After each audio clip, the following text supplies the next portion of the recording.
Hi, my name is Ken Merbler and welcome to another in my series of sales tips. This session that we're going to go through today is selling your most important package, that's you. Right now it's December 2012 and I see a lot of people out shopping buying that special gift for that loved one or that special person. What's interesting to me is that they bring it home and then they use some special wrapping paper, they have a bow, they really make it pretty. What are they doing? Well, they're pre-presenting that inside this package there's something that'll be great for you. And that's what we're going to do today, is talk about how to package and sell yourself so that there'll be a lot of anticipation by either employers, potential employers, or your current boss to give you that next job, or if you're a salesperson selling to your client. So this session we'll really focus on 6 steps to help you understand a framework that you can use to sell yourself. Let's talk about the 6 steps very quickly and then we'll go in some detail. The first is your identity and your personal brand. The second is your network. The third is your value proposition, how we can make that different. The fourth is your value book. The value book is a document a lot of you maybe haven't heard of that helps you with third-party credibility backing up what's on your resume. The fifth is your first impression. You only get one, you get 15-20 seconds, and we're going to talk about that. And the last one, your sixth, is your interview or your sales call if you're a salesman, and the closing and the actions that follow. So let's go now and talk about the first point, your identity and your personal brand. So what are we talking about here? Well, you need to really answer a question, and this might hurt your feelings. Are you sold on yourself? Do you really believe in yourself? Because if you don't, you've got to stop here and start working towards that in your career plan. Are you passionate about getting this job or making this sale? Those things go together with your identity. The next part of this is your personal brand, and there's really 2 kinds of brands. There's one about you walking around at work, at home, etc. You're giving out vibrations about what your brand is, your behavior, your attitude. The other is the social media.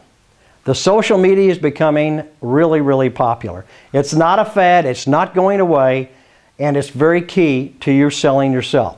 So one thing I would recommend, and I do this every time, is I Google people I'm going to meet. Who is Mr. So-and-so or Mrs. So-and-so?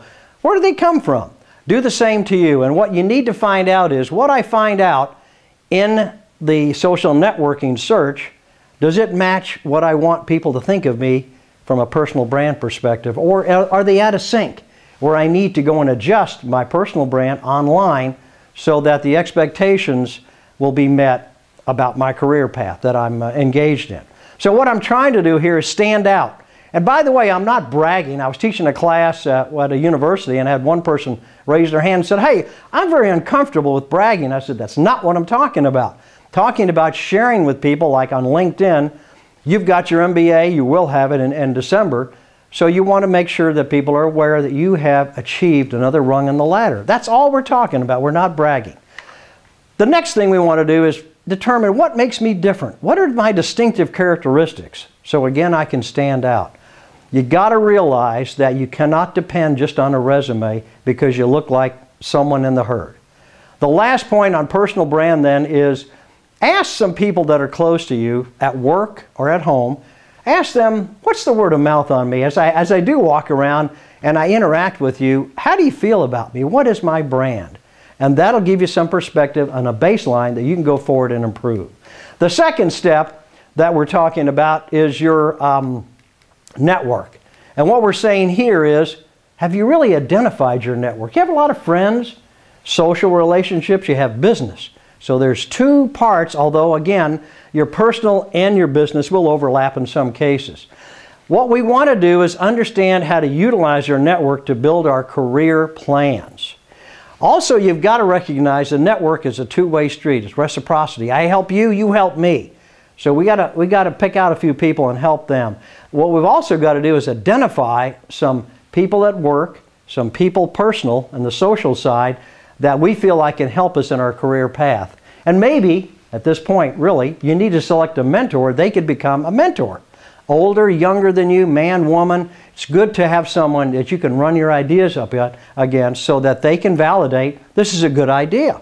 So growing our network will be key.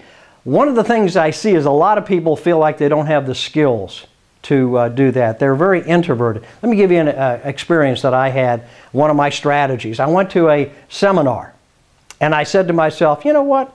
I'm going to meet between 20 and 30 new friends today at break time, lunch, etc. So I went up to the first guy, and I said, hi, I'm Ken Merbler, the time I worked for Deloitte Consulting. And today I'm going to meet 25 new friends, and I'd sure like for you to be number one. Broke the ice. We had a great conversation.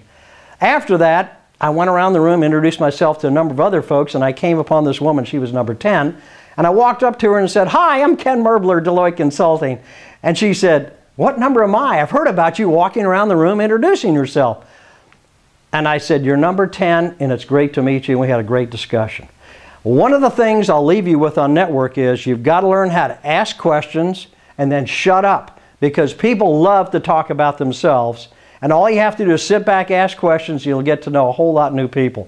I left that seminar with 3 potential sales leads. I actually hit on one, and I have 23 new friends on my LinkedIn. So your network is key. All right, your third point is your value proposition. And really what we're saying here is I look at a lot of resumes, a whole lot of mentoring a number of young people and other people, and they're boring. They don't really say anything. They have generic statements. I work for the ABC company. I was the secretary, or I was the sales manager. And I'm going, okay, what's the value of that? You haven't given me any value. So what we're saying here is we've got to explore our capabilities, our experience. We've got to look at, have we innovated something? Can I dollarize or monetize some of those statements? Give you an example. I'm with an engineering team. I'm an engineer. I have to be a salesperson. And we worked on a new product that was going to be launched, and it would generate 5 to 10 million net new revenue. I can put that in my resume. Or I'm a salesperson, I exceeded my goal by 30%, and my sales in 2011 were $8 million. Monetization again. So that's the benefit. It will be that people will say, I can size you now. I'm an employer, and I can understand your value to me as I look at you against your competition for this job. So that's the value proposition. Okay, now let's go to the fourth step, your value book. A lot of people call the value book their brag book. I don't like to use that term because, again, I'm focused on value. Remember the step before, your value proposition, trying to monetize. Now what I'm trying to do with the value book is give third-party credibility to your resume. Let me talk about the overall table of contents to consider. The first page you should present to your prospective employer, and I really believe should not email this, you shouldn't mail it, you should present it to them so you could go over it with them, is an executive summary, one page about why you should be right for that job, why you are right for that job. The second is your latest resume, and here's where you got to be very careful. You can't put acronyms and abbreviations that only you understand. It's got to be a document that can stand on its own, and I'll give you a story on that in just a minute. The third thing you put is your performance review. I hope you've got some good ones, because what we're looking for is good performance documented by another company. The next point will be a client email saying, you know what, Ken, we really appreciate you going above and beyond and not quitting until the job was done. Maybe some internal emails from teams you worked on said, you really did a great job helping us. Any sales reports, engineering reports, marketing reports that show that you worked on something that really helped the company. The next thing would be education certificates, like a diploma. What we're trying to do again is establish you're on this run. You got your MBA, you got a bachelor's, you've been to these seminars, you have a lot of capabilities. The last thing before you put your summary would be photos of yourself getting an award. Who said picture is worth 1,000 words?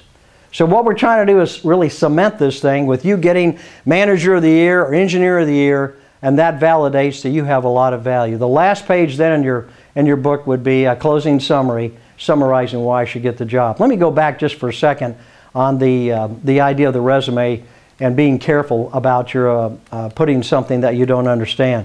And what I'm saying is, a true example, my son was going for a job, and he finally got it. It was a sales job. And the woman before him had put in her resume that she was practicing spin selling, S-P-I-N. Neil Rackham, the famous sales author, developed that spin concept, and it stands for situation, problem, implication, and need, payoff. These are questions underneath each one of these categories. So the VP of sales asked her, he said, "This is great, Carol," or whatever her name was. And he said, "Could you tell me what SPIN stands for?" She went, I forgot. So she did not get the job. My son, on the other hand, knew what it stood for, practiced it, and defined every one of them and gave examples and got the job. So be real careful, and I wanted to go over that with you again and reinforce it, that you've got to understand what you're talking about when you first write it down in your resume. The fifth step is first impressions. So we only get one, right? We got 15 to 20 seconds to establish that. Whether I'm going for the job or whether I'm making a sales pitch to the CEO, I got that time front. So what should I do here? Well, preparation's always good. But the other thing I like to do is take a look in the mirror and say, how's my storefront? What do I look like? Do I look like I belong at this company? And then I do my homework. What are the problems in the company? What are the issues? What's the culture? What's the dress code? I want to be totally prepared so my first impression really hits. Let me give you an example of a first impression I made in Chicago that really was valuable to me and to the client. It was a sales call on the CEO of a Chicago company. It was a cold, windy, icy day. I was walking up the path to the corporate office and I slipped and fell on some ice that hadn't been cleared off. I fell in a puddle of water. It was all wet and everything, but it was 5 minutes to 9. I'm going, I got to get in there. I'm going to do this meeting. I walked in. The receptionist went, "Oh, really? And you want to go see him still?" I said, "Yes, ma'am." She called the administrative assistant. She came down. "Oh, my God, you are sopping wet. Do you want a towel?" "Yes, ma'am." "Do you want to see him?" "Yes, I do." Went upstairs. He came out with a little bit of a grin, but an apology. "We should have cleared that sidewalk. I really feel badly. Do you want to do this?" "Yes, sir." I said, you and I had a great conversation the other day on the phone, and I want to complete that and see if I can help you. He said, "Come on in." That was the beginning of a $4 million sale, and we're still friends today. So how important are first impressions? There's a concrete example. And remember, you only get one. The next step is step 6, your interview or your sales call and the closing and the follow-up. So what are we talking about here? Well, we've already covered first impressions, right? What did we say there? Preparation.